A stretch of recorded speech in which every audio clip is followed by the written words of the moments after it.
ఎక్కువ కాలం ఆరోగ్యంగా ఉండటం ఎలా? ఎక్కువ కాలం ఆరోగ్యంగా ఉండాలి అంటే మీరు ఎంత తక్కువ ఆహారం తీసుకుంటే అంత ఎక్కువ కాలం ఆరోగ్యంగా జీవించవచ్చు.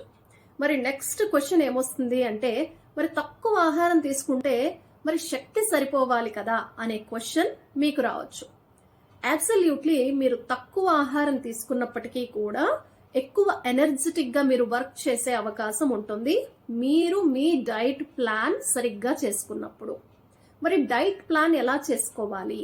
డైట్ ప్లాన్ అనేది ఇండివిజువల్ ఎవరికి వాళ్ళకి సంబంధించినది మాత్రమే అని గమనించాలి. ఇంట్లో 5 ఉంటే 5, 10 మంది ఉంటే 10 మందికి ఒకే మీల్ ప్లాన్ ఎప్పుడూ ఉండదు. మీ వయసును బట్టి, మీ ఎత్తును బట్టి, మీ జెండర్ని బట్టి, మీరు చేసే వృత్తిని బట్టి మీ మీల్ ప్లాన్ అనేది మీరు కస్టమైజ్ చేసుకోవాల్సి ఉంటుంది. ఇది మీ మీద మీరు ఎప్పుడైతే ధ్యాస పెడతారో, మీ బాడీ గురించి మీరు అర్థం చేసుకుంటారో అప్పుడు మీకు ఇది ఈజీగా సులభంగా మీకు అర్థమవుతుంది. ఎవరు డిజైన్ చేయాల్సిన అవసరం లేదు. మీ ఓన్ ప్లాన్, మీ ఓన్ బాడీ కోసం మీరు ఓన్ ప్లాన్ ని తయారు చేసుకోగలుగుతారు. ఆడవాళ్ళు ఎంత తక్కువ సమయం వంటగదిలో గడిపితే అంత ఎక్కువ ఆరోగ్యంగా ఉండొచ్చు. ఏంటి వినడానికి ఆశ్చర్యంగా ఉందా? వినటానికి ఆశ్చర్యంగా ఉన్నా ఇది 100% నిజం. మీరు పాటించి చూడండి. మనం చాలా మంది ఇళ్లల్లో చూస్తూనే ఉంటాం. ఆడవాళ్ళు ఉదయం నిద్ర లేచింది మొదలు నిద్రపోయే వరకు ఉదయం కాఫీలు, టీలు, టిఫిన్ల దగ్గర నుంచి మధ్యాహ్నం లంచ్, ఈవినింగ్ స్నాక్స్, నైట్ భోజనం, నెక్స్ట్ డే మార్నింగ్ ఏం చేయాలి అనే ప్లానింగ్ లో చాలా మంది మహిళలు వంటగదికే పరిమితం అయిపోతూ ఉంటారు. మరి ఇలా నెక్స్ట్ ఏం తినాలి ఇలా మీరు ఎక్కువ సమయాన్ని మీరు అక్కడ గడుపుతున్నారు. అలాగే ఏది పడితే అది ఎప్పుడు పడితే అప్పుడు ఎక్కువగా తినటమే అనారోగ్యానికి కారణమని ఫస్ట్ గమనించండి. ఆడవాళ్ళు తక్కువ సమయం వంటగదిలో ఉండేలా ప్లాన్ చేసుకోండి. ఇట్ మీన్స్ మీరు చేసే రెసిపీస్ ని మార్చుకోండి. ఇది వరకు చేసిన రెసిపీస్ కాకుండా మీరు రెసిపీస్ మార్చి ట్రై చేయండి. డిఫరెంట్ గా వండుకోవటం నేర్చుకోండి. న్యూట్రిషనల్ వాల్యూస్ ఉండేటట్టు వండుకోండి. ఎక్కువ మసాలాలు, ఎక్కువ ప్రాసెస్ లేకుండా తక్కువ సమయంలో వండుకునేలాగా మీరు ప్లాన్ చేసుకోండి. ఇది చెప్పినంత సులభంగా అంత ఫాస్ట్ గా రాకపోవచ్చు. బట్ మీరు గనక ట్రై చేస్తే, మీరు ప్రయత్నం చేస్తే జరగంది అంటూ ఏది ఉండదని గమనించండి.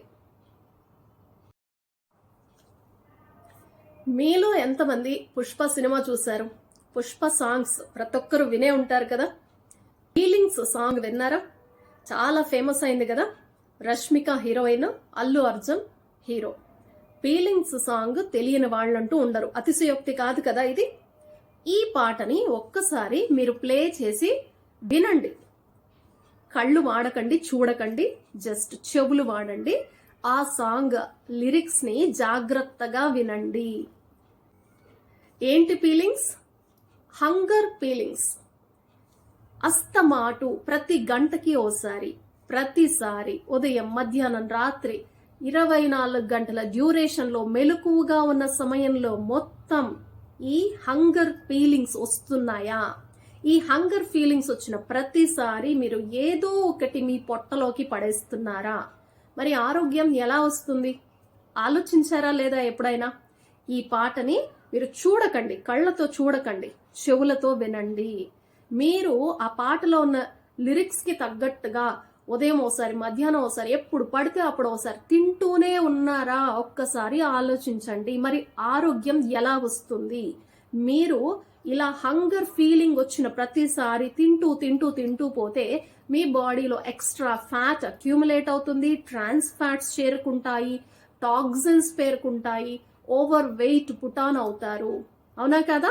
ఆలోచించండి. ఆహారం తినే పద్ధతి మనం గనక ఒకసారి చూసుకుంటే ఉదయం నిద్ర లేస్తే కాఫీ కావాలి, టీ కావాలి, లేదా పాలు కావాలి, లేదా ఇంకేదో ఒకటి డ్రింక్ తాగాలి కంపల్సరీ. అలాగే బ్రేక్ఫాస్ట్ చేయాలి, మధ్యాహ్నం లంచ్ చేయాలి, ఈవినింగ్ స్నాక్స్ తినాలి, ఈ మధ్యలో మళ్ళీ ఇంకేదో ఒకటి తినాలి, నైట్ కి డిన్నర్ తినాలి, లేట్ నైట్ తినే వాళ్ళు కూడా ఉంటారు. మరి ఇన్నిసార్లు ఇలా తింటూ పోతే ఆరోగ్యంగా ఉండటం ఎలా? తినటం ఆపండి. తినడాన్ని తగ్గించండి. ఏం తింటున్నారు, ఎందుకు తింటున్నారు ఖచ్చితంగా చెక్ చేసుకోండి. మీరు తినే తిండి మీరు సరదాకి ఊసిపోక టైం అయిపోతోందని తినటం, వేస్ట్ అయిపోతుందని తినటం, పడేయాల్సి వస్తుందని తినటం, ఇంటికి ఎవరైనా గెస్ట్లు వచ్చారని తినటం, ఇలా తింటూ పోతున్నారా ఒకసారి ఆలోచించండి. మళ్ళీ ఎగ్జాంపుల్ గా నేను పుష్ప సినిమాలోని ఒక సాంగ్ ని తీసుకుంటా. శ్రీలీల పాటని కిసిక్ సాంగ్ మీరు చూసే ఉంటారు. ఎవరు మనతో వచ్చినా, కుటుంబ సభ్యులు వచ్చినా, ఎవరు తింటూ ఉన్నా మనం తినేస్తున్నామా? మన శరీరానికి అవసరమై మనం తింటున్నామా? మన శరీరానికి అవసరం లేకుండా మనం తింటున్నామా? చాలా మంది మహిళలు ఈ విషయాన్ని తప్పకుండా గమనించండి. టైం అవుతోందని ఒకసారి, లేట్ అయిపోయిందని ఒకసారి, మిగిలిపోతోందని ఒకసారి, పడేయాల్సి వస్తుందని ఒకసారి, ఎవరో తెలిసిన వాళ్ళు వచ్చారని ఒకసారి, ఇలా ఏది పడితే అది ఎప్పుడు పడితే అప్పుడు తింటున్నారా గమనించండి. మరి వెయిట్ లాస్ ఎలా అవుతారు ఆలోచించండి. ప్రస్తుత పరిస్థితుల్లో చాలా మంది పరిస్థితి ఏంటంటే ఓవర్ వెయిట్ గెయిన్ అయిపోవటం.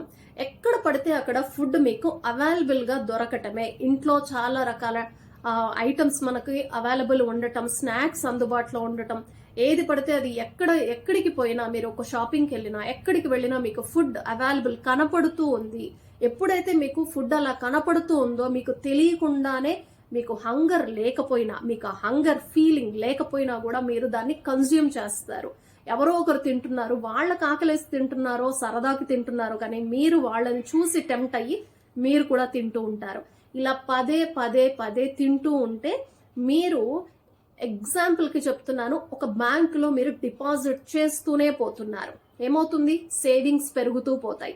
ఇంకా సేవింగ్స్ పెరిగేసరికి ఏం చేస్తారు? ఫిక్స్డ్ డిపాజిట్స్ చేస్తూ ఉంటారు కదా. బ్యాంక్ లో అయితే పర్వాలేదు, ఇది ఇన్కమ్ విషయంలో అయితే పర్వాలేదు, కానీ ఇది బాడీ విషయంలో, ఇక్కడ మీ బాడీనే ఒక బ్యాంక్. ఈ బ్యాంక్ లో మీరు ఏం దాస్తున్నారు? కాఫీ, టీ, లేకపోతే భోజనం, రకరకాల పదార్థాలు మీరు లోపలికి డిపాజిట్ చేస్తూనే ఉన్నారు. డిపాజిట్ చేస్తున్నారు, విత్ డ్రా చెయ్యరు. విత్ డ్రా చేయటం అంటే ఏంటి? ఎనర్జీని ఖర్చు చేయటం. ఎక్సర్సైజ్ చేయటం, వాకింగ్ చేయటం. మీ ఎనర్జీని మీరు ఎప్పుడైతే ఖర్చు చేస్తారో ఈ డిపాజిట్ లో నుంచి తగ్గుతుంది. బట్ ఎంతమంది ఎక్సర్సైజ్ అనేది చేస్తున్నారు మీరు గమనించండి. ఇలా డిపాజిట్స్ పెరిగి పెరిగి ఫ్యాట్ గా అక్యూములేట్ అవుతుంది. మీ కిడ్నీ మీద, మీ లివర్ మీద, మీ బాడీ మీద ఎక్స్ట్రా ప్రెషర్ మీరు వేస్తున్నారనే విషయాన్ని గమనించండి. ఈ వీడియో గనక మీకు నచ్చినట్లయితే తప్పకుండా లైక్ చేయండి, షేర్ చేయండి, కామెంట్ చేయండి, సబ్స్క్రైబ్ చేయటం అస్సలు మర్చిపోకండి. TV21 the better choice.